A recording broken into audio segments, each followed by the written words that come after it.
सनातन धर्म, जिसे हिंदू धर्म के नाम से भी जाना जाता है, यह विश्व के सबसे प्राचीन धर्मों में से एक है। असल में यह कोई धर्म नहीं, बल्कि यह एक ऐसी प्राचीन संस्कृति है जो पूर्ण वैज्ञानिक शैली है। सनातन के साथ धर्म नाम तब जोड़ा गया जब दूसरे मजहबों का नाम सामने आया। सनातन का शाब्दिक अर्थ है शाश्वत या सदा बना रहने वाला, यानी जिसका न आदि है न अंत। अब आप सोचेंगे कि मैं यह क्या कह रहा हूँ, भला ऐसे कैसे हो सकता है? तो इसकी जांच के लिए आप कोई भी हिंदू धर्म खोलकर देख लीजिए, आपको कहीं भी हिंदू शब्द नहीं मिलेगा। दरअसल प्राचीन समय में कोई दूसरा मजहब था ही नहीं, संपूर्ण विश्व में एक ही संस्कृति थी जिसे सनातन संस्कृति कहते हैं। इस सनातन संस्कृति के संपूर्ण रीति रिवाज पूरी तरह से वैज्ञानिक है, इसीलिए आज वैज्ञानिक भी सनातन परंपराओं का सम्मान करते हैं। आज इस वीडियो में हम आपको ऐसी ही परंपराओं के बारे में बताने जा रहे हैं जिन्हें आज का विज्ञान भी स्वीकार करता है। यदि आप यह वीडियो अंत तक देखेंगे तो आपको भी हिंदू धर्म की परंपराओं और हिंदू धर्म पर गर्व होगा, इसलिए कृपया वीडियो को अंत तक अवश्य देखें। आते हैं पहले नंबर पर, और वह है बड़ों के पैर छूना। हिंदू धर्म में आज भी छोटे बच्चों को बड़ों के पैर छूना सिखाया जाता है। इसका वैज्ञानिक कारण तो है ही, साथ ही मनोवैज्ञानिक कारण भी है। मनोवैज्ञानिक कारण यह है कि बड़ों के प्रति समर्पण का भाव जागृत होता है, जो हमारे व्यक्तित्व को प्रभावशाली बनाता है।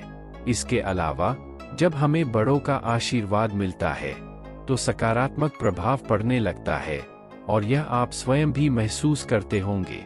आधुनिक विज्ञान भी यह मानता है कि पैर छूने से दिमाग से निकलने वाली सकारात्मक एनर्जी हाथों और सामने वाले पैरों से होते हुए एक चक्कर पूरा कर लेती है, जिससे नकारात्मक एनर्जी का दमन होता है। आते हैं नंबर 2 पर, और वह है नमस्ते करना। जब हम किसी से मिलते हैं तो नमस्ते करते हैं। नमस्ते का अर्थ होता है कि आपके अंदर जो ईश्वर है उसे हम नमन करते हैं। नमस्ते या नमस्कार के पीछे वैज्ञानिक कारण यह है कि जब हाथों की उंगलियों के शीर्ष एक दूसरे से संपर्क में आते हैं और उन पर दबाव पड़ता है, तो एक्यूप्रेशर के कारण उनका सीधा असर हमारे कानों, आंखों और दिमाग पर पड़ता है। यह असर ऐसा होता है कि हम सामने वाले व्यक्ति को लंबे समय तक याद रख पाते हैं। इसके अलावा दूसरा वैज्ञानिक कारण यह है कि हाथ मिलाने के बजाय अगर आप नमस्ते करते हैं तो सामने वाले के शरीर के कीटाणु आप तक नहीं पहुंच सकते। आपको याद होगा कि कोरोना महामारी के समय वायरस के संक्रमण को रोकने के लिए पूरे विश्व ने हिंदू संस्कृति की नमस्कार करने वाली परंपरा को अपनाया था। अब आते हैं तीसरे नंबर पर, और वह है माथे पर तिलक लगाना। हिंदुओं में पूजा पाठ के दौरान या किसी भी शुभ अवसर पर घर से बाहर निकलते समय तिलक लगाने की परंपरा है। तिलक लगाना बड़ा शुभ माना जाता है। तिलक लगाने के पीछे तथ्य यह है कि दोनों भौहों के बीच में आज्ञा चक्र होता है। वैज्ञानिक भाषा में इसे ही पिनियल ग्रंथि कहते हैं। जब इस जगह पर तिलक लगाया जाता है तो पिनियल ग्रंथि का उद्दीपन होता है। इससे शरीर के सूक्ष्म और स्थूल कंपोनेंट जागते हैं और तिलक लगाने से मस्तिष्क शांत होता है तथा सकारात्मक ऊर्जा बढ़ती है। अब आते हैं नंबर 4 पर, और वह है मांग में सिंदूर भरना। हिंदू धर्म की महिलाएं शादी के बाद मांग में सिंदूर अवश्य भरती हैं। इसका वैज्ञानिक तथ्य यह है कि सिंदूर को सर के बीच जिस जगह में लगाया जाता है वह भाग बहुत ही कोमल होता है। इस जगह को दंभरंध्र कहते हैं। दरअसल सिंदूर में पारा होता है जो दवा की तरह काम करता है, जिससे महिलाओं का ब्लड प्रेशर कंट्रोल करने में यह काफी मददगार होता है। साथ ही इससे तनाव पर अनिद्रा की समस्या भी कंट्रोल होती है। अब आते हैं नंबर 5 पर, और वह है सूर्य को जल चढ़ाना। सूर्य को जल अर्पण करने के भी कई लाभ है। शास्त्रों में बताया गया है सूर्य को जल चढ़ाने से पितृदोष समाप्त होता है, शुभ फलों की प्राप्ति होती है। उगते सूर्य को जल चढ़ाने का वैज्ञानिक फायदा यह है कि आंखों की रोशनी बढ़ती है, हृदय स्वस्थ रहता है। जल चढ़ाते समय जल पात्र को सर से ऊपर रखते हैं तथा जल गिरते समय जल के मध्य से सूर्य को देखने से नेत्र दोष दूर होते हैं। हिंदू धर्म के अनुसार मानना है कि रोजाना सूर्य को जल चढ़ाने से निर्धनता नहीं आती है तथा आत्मविश्वास बढ़ता है। आते हैं नंबर 6 पर, और वह है जमीन पर बैठकर खाना खाना। आजकल भारत में भी पश्चिमी देशों की देखा देखी में डाइनिंग टेबल पर खाने का प्रचलन चल रहा है। हालांकि भारत में ज्यादातर घरों में आज भी जमीन पर बैठकर ही भोजन करते हैं। जमीन पर पालथी लगाकर भोजन करने से डाइजेशन सिस्टम सही रहता है, क्योंकि पालथी मारकर बैठना एक प्रकार का योग आसन है।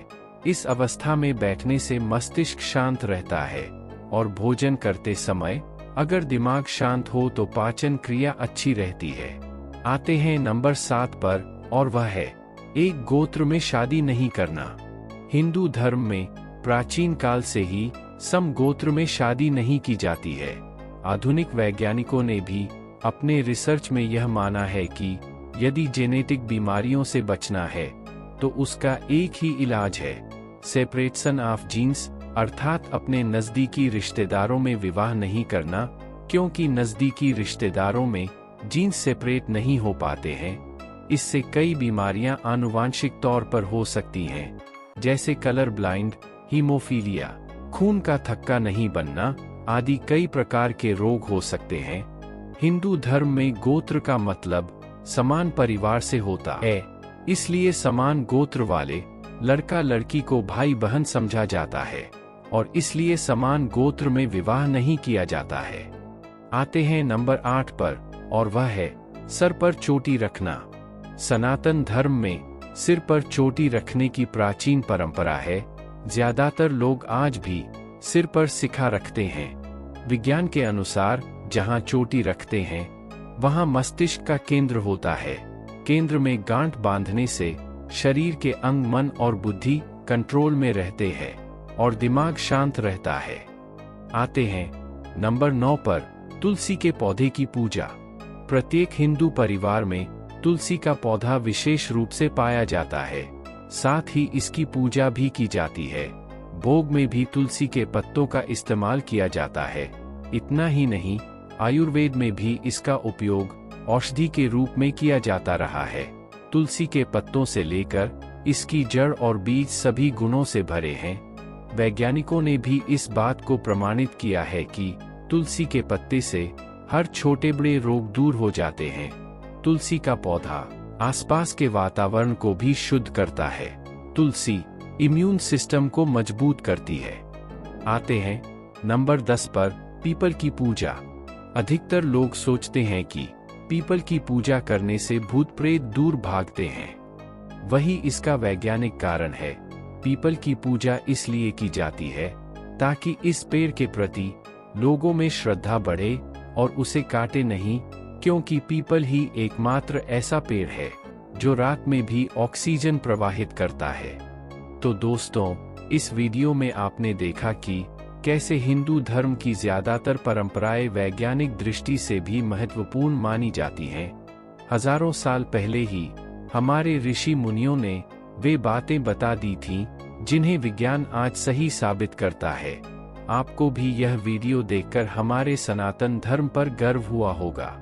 दोस्तों, अगर आपको यह वीडियो पसंद आई हो तो इसे लाइक कीजिए और लगातार ऐसी ही वीडियो पाने के लिए हमारे चैनल को सब्सक्राइब कीजिए।